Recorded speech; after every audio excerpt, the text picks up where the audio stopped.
Thanh Giong. Once upon a time, a woman was old, but she had not given birth a child.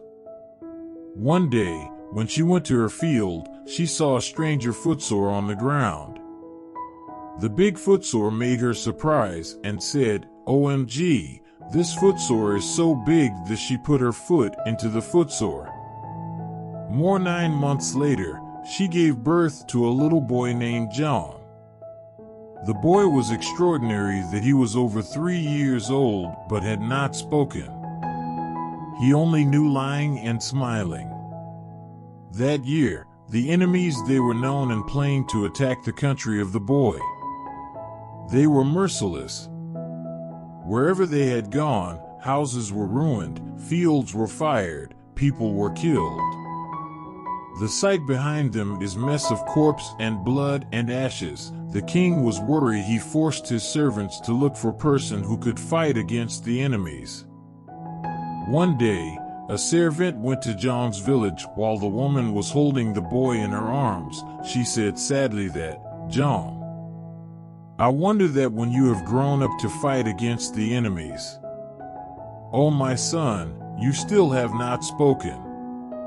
But didn't like she thought, Zhang spoke suddenly, "Mom, call the servants of the king for me, please." Then he was speechless again. Being surprised, the woman talked to all neighbors what she had heard. People went to Zhang's house. At last, an old woman said to them that, "Why we don't call the servant of the king for him?" They agreed and invited the servants. The servant came, but they only saw a 3-year-old child. He said furiously, "Are you kidding me? Look, that 3-year-old child will fight to enemies. Do you think I am mad, don't you?" But the child said him clearly, "You come back to castle and talk the king, make an iron horse, an iron sword and an iron hat, then take them back here. I will drive off them away." All people who had heard the Zhang's words seemed to be surprised. They talked to others that Zhang was a deity who came from heaven to help them attack the enemies. The servant rode instantly toward the castle that said the strange story to the king. The king was very happy. Then he forced greatest blacksmiths to make all things Zhang needed. They had made things in a short time, but the things were heavy that they could not lift them.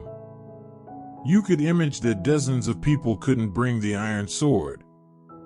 The king had to make 1,000 soldiers to bring things came for Zhang. When Zhang's mother heard that all things Zhang need had done, she was very worried and talked, "My son, my poor son, fighting enemies wasn't a joking." Now, the king had brought all thing came. "What do we have to do now?" "Mother, don't worry. Fighting the enemies was my duty, but you have to feed me enough for me became an adult." Zhang replied. Zhang's mother cooked a large pot with full of rice in it, but he ate all but still hungry. She cooked again and again until he had eaten the 10th pot. He transformed into a burly man, but he wasn't full. The food in his house was over. His mother had to ask neighbor to help. All of them brought rice, meat, fruit stuck on the yard on his house, but he ate all them immediately, so they continued bringing. He asked his mother to make clothes, but I think you cannot imagine. He grew up too fast that made all clothes he wore was torn. At last, Zhang stopped eating. He stood up, stretched his arms. In front of people's face now, that was a gigantic man with a head reached the roof. He said loudly, "I am a general of heaven." Then he wore the iron hat, the iron clothes, took the iron sword, then said goodbye his mother. He mounted on the horse. The horse took off its front legs, roared up, then 2 frames appeared from his nostrils. They shot toward battlefield. Seconds later they disappeared in distance. Zhang went up the row of enemies, grabbed his sword and crossed it through enemies' necks.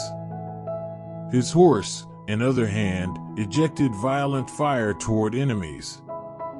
Surround Giong now were smoke, fire, corpses, blood, ashes, and voice of cries anywhere. But the leader of enemies still forced his soldier to fight. Therefore, wherever Giong had come, enemies had been killed. Suddenly, his sword was broken, but Giong was not nervous. He pulled up bamboos which were beside the road and swept them. The enemies was frightened. They ran toward all directions to save their lives. All of them who were alive surrendered. He killed the leader of enemies and tied up remainder by ropes and led to the king. After that, he went to Soc Sun Mountain, putted off the hat and clothes, then flew up heaven with the horse.